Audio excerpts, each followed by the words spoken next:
Hey team, that was a sweaty one. So the sun was out again, but that cloud, it must just follow me. Do you know what? Maybe it's my cloud. But either way, made it nice and cool. So day 18 of the mile a day challenge for the month. And yeah, going really well. Trying to pick up the pace a little bit. Now that my body's not aching ridiculously, I'm able to pick the pace up just a little bit. And that's good. I'm finding that I'm going a bit quicker in my first mile, well, first lap, because of where I'm running, generally speaking, it's sort of like 2 laps of it.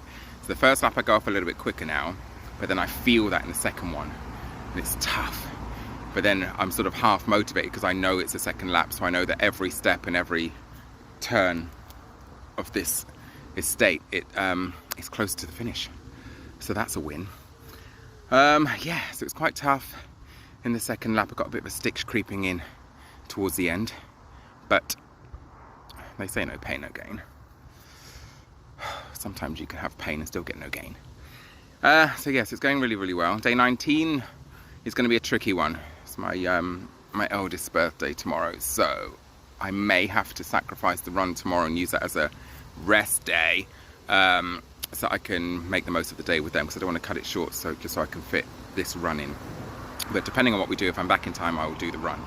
But I'm not going to make a specific plan to, because it's important to me that on these special days and these milestones, particularly with my kids, that I'm there and I'm present, and that's what I want to be. Because the one thing I've always said, and I had this discussion with work, is time is one thing that you can't get back. So it's important to be present. It's important to make the most of the time that we have. It's one of the biggest barriers that we ever talk about in sort of the fitness industry. It's a big one that everyone battles with in terms of, can they make the time? Can they fit the time in? Do they want to spend that time? Because they might have something more important, more pressing. And the thing about time, it's saying to yourself, well, okay, if you don't have that time today, can you have that time tomorrow? And the whole point of it is not to say, put yourself out 7 days a week. You don't need to do that. It's about saying to yourself, okay, have a look at your average day. What time can you allow? What time can you spare?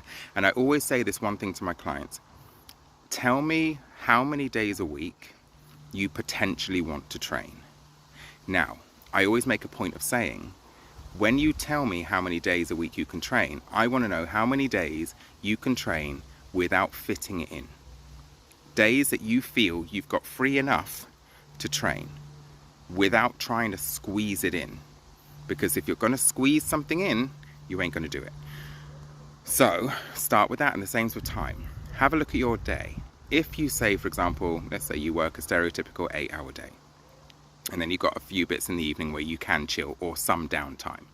If you've got any time that potentially can be used, that's the free time that you can allocate to something like physical activity, or embarking on a plan, or working towards your goals. But again, if it's going to be a rush, if you're going to squeeze it, if it's going to be tight, if it's going to stress you, you're not going to do it. Or you might do it once or twice and then you'll just stop. So we want to try and find that time. People say they don't have time. Have a look at your screen time.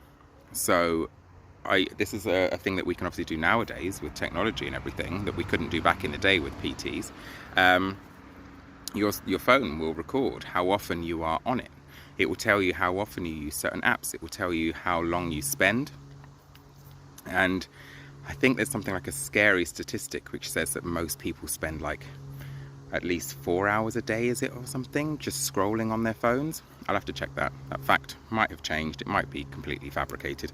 But it's one of those where if you've got that much time to scroll, you can use some of that time to embark on a physical activity by looking at your nutrition and trying to create more balanced or healthy lifestyle choices. So it's trying to say, okay, what time can I use? I know in the evenings, that's a time I like to sit down with the wife, and we tend to watch like series on Netflix. There are other streaming providers around, and we like to chill. Now that time is important too. It's not saying that we have to eat into your downtime. It's just saying create that balance.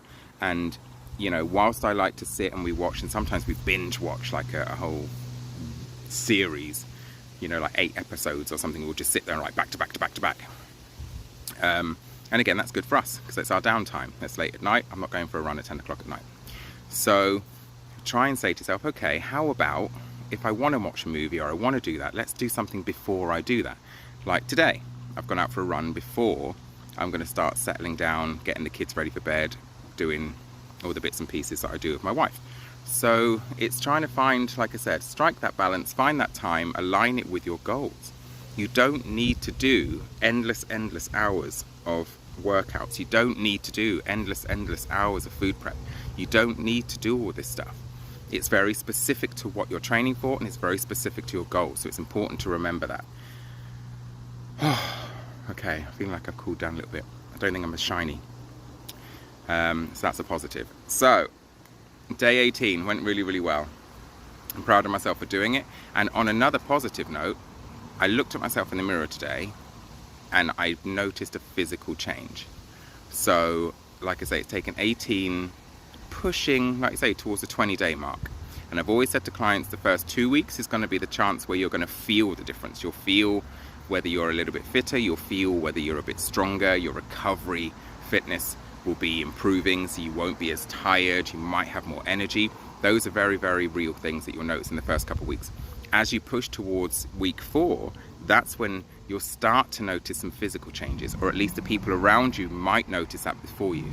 So the fact that I'm coming up to week 3 and I've noticed some physical changes, which is great,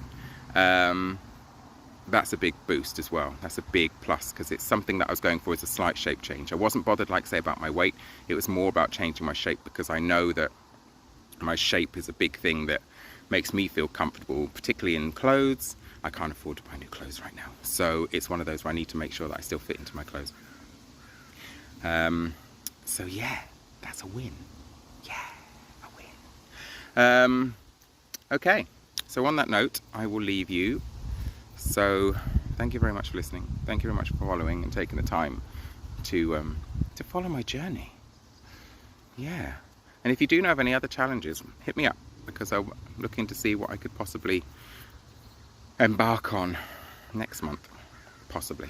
We'll see. I don't want to get ahead of myself. But for now, focus on those main points again. Remember, find the time. Have a look around. Assess your diary if you have a diary, calendar, whatever it is.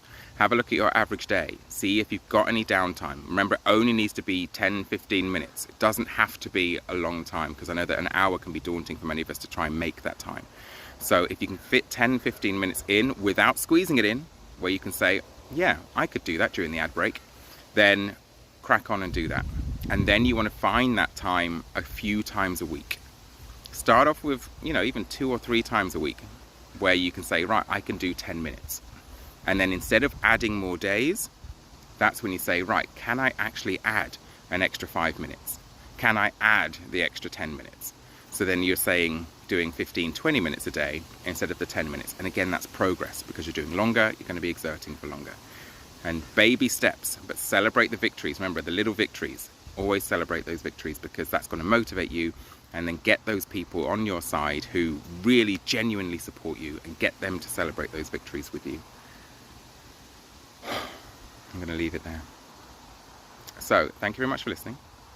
Have a wonderful day. Have a great weekend if you've got any plans, and let's hope this weather does pick up again for us. So take it easy, peeps. Peace.